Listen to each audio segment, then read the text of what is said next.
Will Lowery, hope you're having a great day. Welcome into the game in Tuscaloosa. Hey, Ryan, I'm doing well, man. The sun came up down here, and life has continued on, contrary to some reports. And I'm making it, man. I'm making it. How are y'all doing?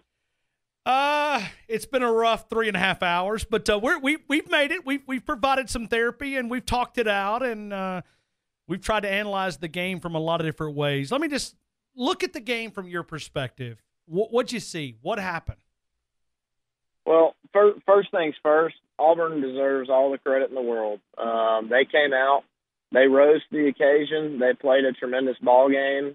Their coaches rose to the occasion. They were very well prepared. They knew what they wanted to do, and they executed extremely well. And we, on the other hand, simply did not. We got beat across the board in the game. We did not execute even when we were in position to have some success.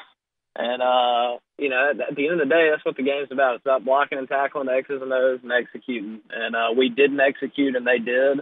And it's extremely hard to swallow for Alabama fans because we have become so accustomed to being so well prepared, to being so much better than the competition, and to winning so much that when we are on the flip side of the table, it's just unbearable. It's extremely difficult to watch it happen during the game and then to soak in the aftermath. It's tough to do, and nobody likes to lose, and certainly Alabama fans, and certainly when we're as used to winning as we have been here in recent years. But plain and simple, as rare as it is, we just did not play our best game this weekend. And I think that a lot of the cracks that you and I have discussed on this show throughout the season started to show themselves this weekend. And on top of that, we just had some uncharacteristic things that happened during the course of the game that just, when you add it all together and put it all on the table at one time, when those things kind of mount up, sometimes when you play a good enough team like Auburn, it's too much to overcome. And I think that was the case here. A lot of it's been pretty well documented and discussed at this point, but certainly I think the turning point in the game, if you're going to put it on one play, was the botched field goal attempt. We're looking at cutting that lead down to 2017 if we can put that through the uprights. And, that's just a huge turning point in the game there where they turn around and kind of start to put the game out of reach from us, and we're playing from an unfamiliar position at that point. Also want to give a lot of credit to Jarrett Stidham. That guy played absolutely lights out in this game. He was, I think that Chip Lindsey also deserves a great deal of credit. He called a really good ball game, but man, Jarrett Stidham was everything that Auburn hoped for that he could be when they signed him, which was the difference in this ball game. He wasn't asked to come out and throw for 400 yards. He wasn't asked to be Baker Mayfield out there. He was asked to execute a game plan. He did it at a really high level. He executed. He made some really difficult throws. He made some simple throws. He made the right decisions. He tucked it and ran a few times, which I didn't know that he had that ability in him, at least to the degree that he was able to affect the game with his feet. He just did a lot of things really well, man, and he's a good quarterback. And so all credit to those guys. They did a really good job, and tough to say sometimes, but we just got beat. But, just way too many mistakes is the hard part of it. The shotgun snaps, which was just some miscommunication between the running back and the quarterback. And, I didn't play offense, and I know that it's certainly changed since my time anyway in terms of how some of those exchanges are handled and how some audibles at the line are called, whether that's the running back communicating some things or the quarterback communicating some things. And just seemed to be kind of a freak deal there with that happening back to back when I don't know that we've had that happen all year. And then, just walking off the field on third down when we know we're playing a team that runs the hurry up, getting a flag there, a bunch of missed tackles on defense. We were offsides on a big third down punt return. Just a lot of that stuff, it adds up over the course of a 60-minute game. When you make that many mistakes against a good team, it just adds up. So, just kind of tough to watch from that regard and tough to swallow. But again, I think a lot of stuff that we saw out there was stuff that we've discussed on this show too, that finally came back to bite us in the tail. Will, let me ask you, with this offensive identity or lack thereof. I just don't see an identity. I see a lot of chaos out there on the offensive side of the football. Am I reading too much into that? No, I don't think you are. Unfortunately, I have to agree with you. We had some success on the ground. Certainly, the first drive of the second half for us was as good of an offensive drive as we've put together all season. I don't know what clicked on that drive that we decided to go away from, or what changed between that drive and the rest of the game. But the way that we came out and answered the bell, in a tough position, being down at halftime, which we're not used to being, and getting the ball first in a hostile environment, coming out of the gate and marching down the field and scoring. I thought at that point, okay, we've got what we need here to overcome this adversity and get back into this game and fight tooth and nail for this thing. And then for whatever reason, it just seemed like whatever magic we had there just completely went away from us after that. And so I don't know what the answer is, because I'm not Brian Dable. I'm not the guy that Nick Saban called and said, hey, you're so good at coaching football, I want you to come coach my offense for so many $1 million a year. I'm not going to sit up here and say that I know better than Dable, and it's easy to sit and be an armchair quarterback. There's a trillion of them out there, and I still think the salary is $0 and 0 cents at the end of the day, is as good as you can be at it. So we've got to trust the staff. If Tua was the man to go to, or if there was another guy on the roster to go to at quarterback, I'm pretty sure we would go to him at this point. So if we're not going to Tua, or we're not going to someone else, that means that Coach Saban and the rest of the guys who are the best in the business think that whoever they're putting under there is the best, the guy that gives us the best chance at success. So it's hard to argue with that. That being said, it's clear, like you say, that we're not having much continuity on offense. We're not able to get into a rhythm enough. Like we're talking about, there's a drive here and there, we'll hit it, we'll start looking good, we'll hit a few plays, we're feeling good. But in terms of just a humming offensive unit, going out on the field, knowing what they're supposed to do and being confident in the fact that we're going to execute, we haven't seen that. So it's tough to, it's tough to say. Again, we're not the coaches, but I agree with you. There's a lack there. We've got to get a lot better on the offensive side of the ball. We've said that all year, and finally it came back to bite us. We had to play from behind, from a couple scores behind. We really needed to put the ball in the air, and we just really weren't able to do that effectively. I think probably one of the biggest indicators of that is the first down that I think Robert Foster caught the ball on fourth down and ended up coming up a yard or two short of the sticks. As an offensive player, as a receiver, you got to know where the sticks are. You got to run your route to the sticks, and you got to fall forward. That's just pretty cut and dry, especially on fourth down. You can't afford to be bouncing back to try and make a big play and hit a bunch of yards. Just fall forward, get the first down, go for a big play next play, get it on the next drive. That just kind of sums up to me some of the shortcomings we have on offense this year. That's a no-brainer. That's a day one in camp thing that we got to be on top of. And for whatever reason right now, it's not clicking for us. So, we'll see what happens from here. We got to have some help. But Ryan, let's be honest, man, we've needed some help in the last few years to get back into the national title picture, and we got it. As unlikely as it seemed, as far-fetched as it seemed that, this team would fall and that team would fall and this would happen and they would lose to these guys on this day, it all seemed to come together for us when we needed it. And granted, that was, a lot of times that was back when we would lose a game with a few weeks to go, whatever. Right now we got one weekend here to have the chips fall into play. It's a tall order, but it can happen. I do not think Wisconsin is good enough to be an undefeated team in a Power 5 conference. I don't think that they've played good enough competition. We'll see what they got this weekend. They got Ohio State. Ohio State isn't what they've been in years past. Obviously, with the blowout loss to Iowa earlier this year, it's hard to say that a team, if Ohio State wins this weekend, that they should get in over an Alabama team that has one loss on the road to a top 5 team in the nation now.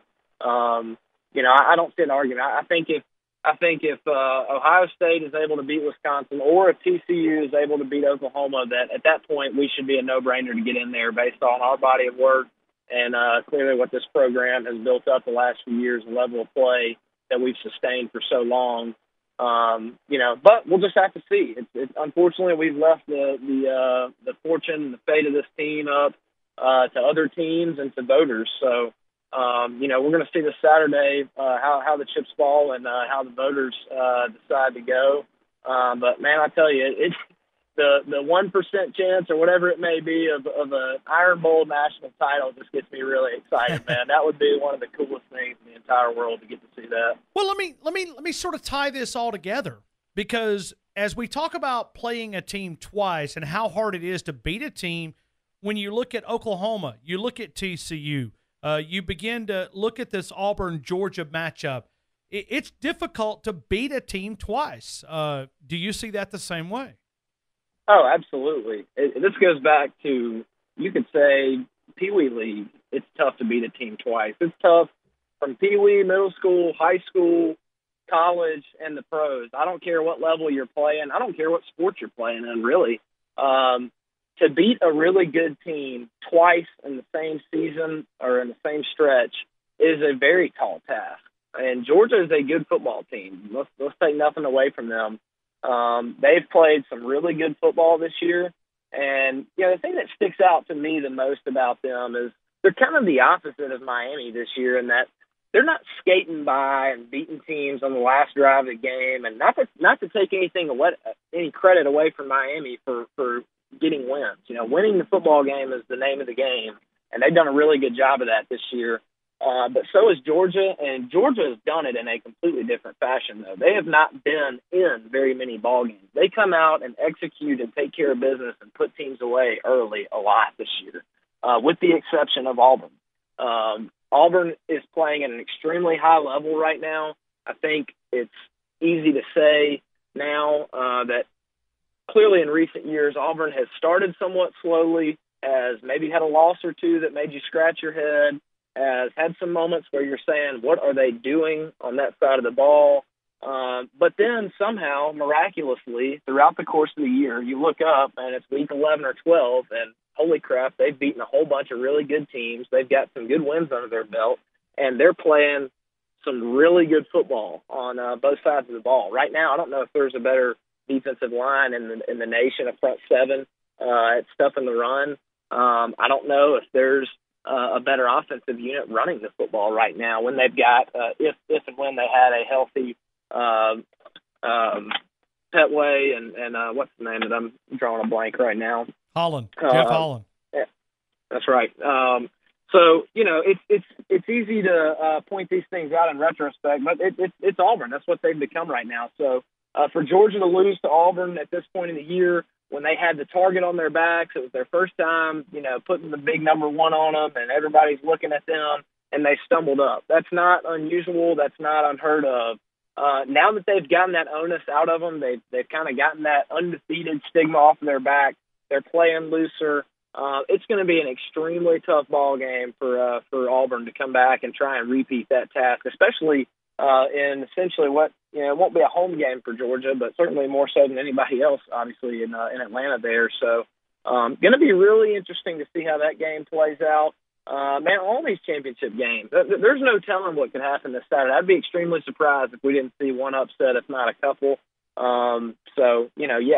Auburn's got their work cut out for them, man. They've had a couple of really huge games to get up for the last few weeks. We'll see if they can keep stringing together these wins and putting together these improbable performances and putting so much energy and emotion into every week. We'll see if it catches up to them or if they can kind of keep that train rolling.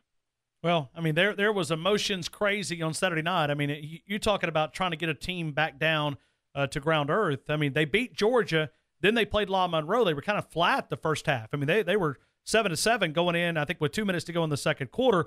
If they're flat, I don't think Georgia's going to give them a lot of breaks. I think this team is going to be hungry for a win. But as an Alabama perspective, do we not need Auburn to win?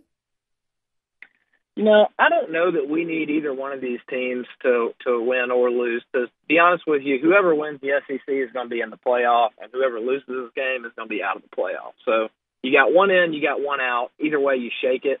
I don't know, man. There's just so many different ways to cut the pie when you get into this stuff. Is this win better than that win? Is this win better than that loss? I think that Alabama doesn't get enough credit for our win over Florida State at the beginning of this year. Yes, Florida State has tanked this year, but they lost their quarterback. They lost Francois to us in a really physical game. And who knows what kind of season they have if he doesn't get hurt. Once you start to lose a couple games and you realize you don't have the level of play at quarterback that you need to win as a football team. I personally have never been on a team like that lost their quarterback and started kind of snowballing losses, and everybody starts looking around. But, you see it in the NFL, you see it in college, you see it a lot. It's not uncommon for that to happen. So just because Florida State has tanked so bad this year, I do not think that you can take away the credit of our victory against them when we had a healthy Francois back there for for the majority of the game. We get not enough credit for that. And then, there's the Clemson loss. And then, these teams losing to unranked teams and by more than, a couple points or a possession or two. With Ohio State getting blown out, there's just so many different scenarios to consider. But to answer your question, no, I don't think we need one or the other to win this weekend. Certainly if Auburn wins again, I guess it makes us look better, per se. But, I don't know. We really need Ohio State or TCU to come out with a victory this weekend, I think, to have a shot. But, crazier things have happened, man. And it's a human voting staff now. It's not a computer system. So who knows what those guys will come up with. But I'm interested to see how the politics play into it because, politics are in everything, and college football is no different. So now that we've got kind of a couple firsts coming up for us this year on the college football playoff committee, we'll really see how these guys react and what they value and kind of what they'll do in a toss-up situation like this with a few different teams that could argue they deserve a right to be in. Will, I got less than a minute, but this is a 10-minute response. Jeremy Pruitt's getting a lot of talk about a lot of SEC possibilities. Give me about a minute response on Jeremy Pruitt and your thoughts there. Well, we've talked about it. It's no surprise to me and probably anybody else that follows college football and the coaching stuff pretty closely. He's obviously got the pedigree, probably as good of a pedigree as any assistant coach that's come out from under Saban. He's kind of spread his wings a little bit, and he's also come back. He's shown that he can work with different staffs. He's gotten exposure to some different groups, and he's obviously he's got a way of making his mark with this defense from an X's and O's perspective, and I think his recruiting has been talked about plenty over the years. He's just turned into, and I'll be the first to tell you, I didn't really think if you'd asked me, 10 years ago, will Jeremy Pruitt be a head coach? I didn't know that he really wanted that, if he desired that, because he's such a player's coach and loves the personal aspect of it and coaching young men on the defensive side of the ball. But I can tell you from being around him in practice, talking to him, and seeing him interact with the staff and everything over the last couple of years, you've kind of seen that metamorphosis to where he has kind of seen a bigger picture and wants a little bit more, wants to run his own program. So it doesn't shock me a bit. I think he's going to be a tremendous coach, but got to be the right opportunity. We've talked a lot about what all goes into being a successful coach at this level. So we'll see what happens. It won't surprise me a bit if he gets one of these big jobs in Mississippi State or Tennessee or, even A&M. Who knows? Who knows what's going to happen with how these coaches are going to play out. But he's certainly up to the task. I am interested to see. I'd be very surprised if Alabama gets another shot somehow. If somebody were to lose this weekend, I'd be surprised if he left ahead of time. He's certainly committed to the task at hand if we've got one left. So certainly wishing the best for him. It's going to be interesting to see, man. There's a lot of different ways that these cards could fall from a coaching standpoint.